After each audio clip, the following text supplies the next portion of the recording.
what you can do and what you cannot do. Nobody else can decide for you, nor can you decide. Because when we say what you can, we're talking about a capability. Capabilities are never stagnant. Capabilities can be constantly enhanced, isn't it? So, there's really no limit as to what one can do. It's because capabilities can be constantly enhanced.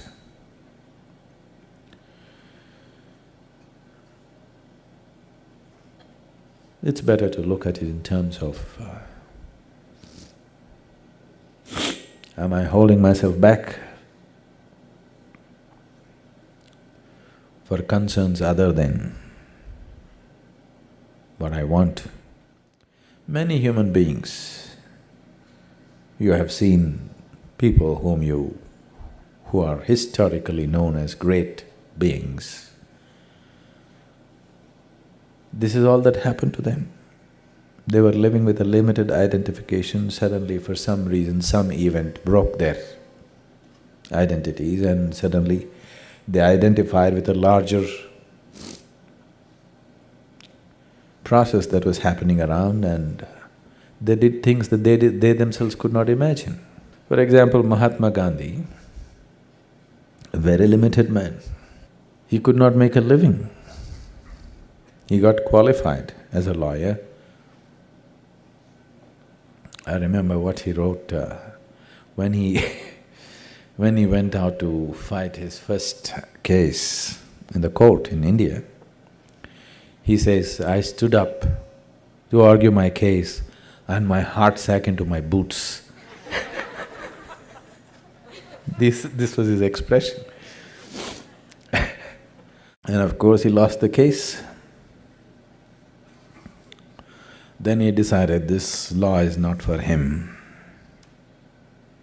He must seek some other profession because he doesn't have the courage to stand up and speak in a courtroom. Does that sound like Mahatma Gandhi? The man just moved millions of people, just one incident. Suddenly his old identities broke. He went to South Africa to make a living and he was doing okay as a lawyer. And one day he bought a first-class ticket in a train and got in. And he traveled some distance. In the next station somewhere, a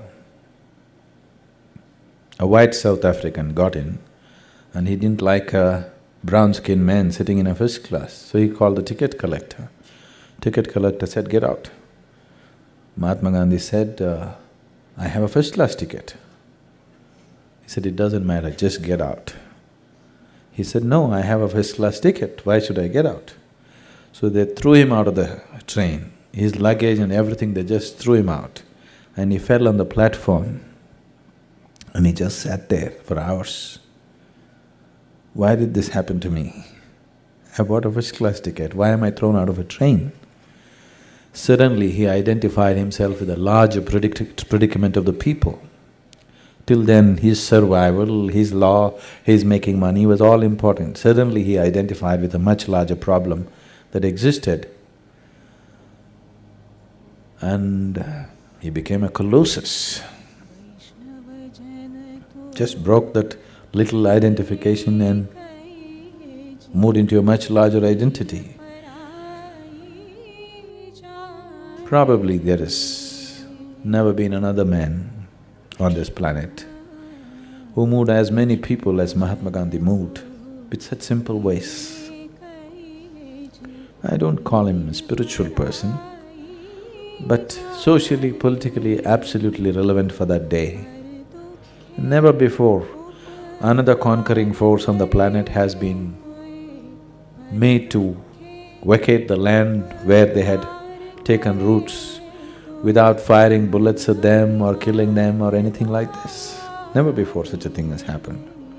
People who have conquered the land have conquered at a certain price. they won't go easy. They won't go easy. But it was made to look as if they went easy. It didn't happen easy, but without fighting, without bloodshed, because the man could move people into that kind of action, but a kind of passive action. See, shooting at the soldiers who are carrying guns is one thing. Throwing bombs at them is another thing. But just going there, standing on the street and willing to be beaten down on the heads with cracked skulls, you fall down, one line of people fall down, the next line of people come and give their skulls to be broken again, is a completely different kind of strength. It's not easy. It takes a very deep inner strength for a person to do that. Dying in fighting is different. You're also fighting, somebody else also is fighting with you, you get killed, that's a different thing. Without fighting, just going and getting killed is a very different thing. And that's what he managed to do. And all that happened to him was, from his small identity of himself and his family and wanting to make a living, his identity just exploded, identifying with the larger problem of the people that was there at that time. So, don't put a limit on yourself as to what you can do and what you cannot do. You do everything that you can do. What does not happen is what you could not do, isn't it? What did not happen is what you could not do, isn't it? But you did everything possible, everything that you can imagine. Still some things didn't happen. Those are things you cannot do.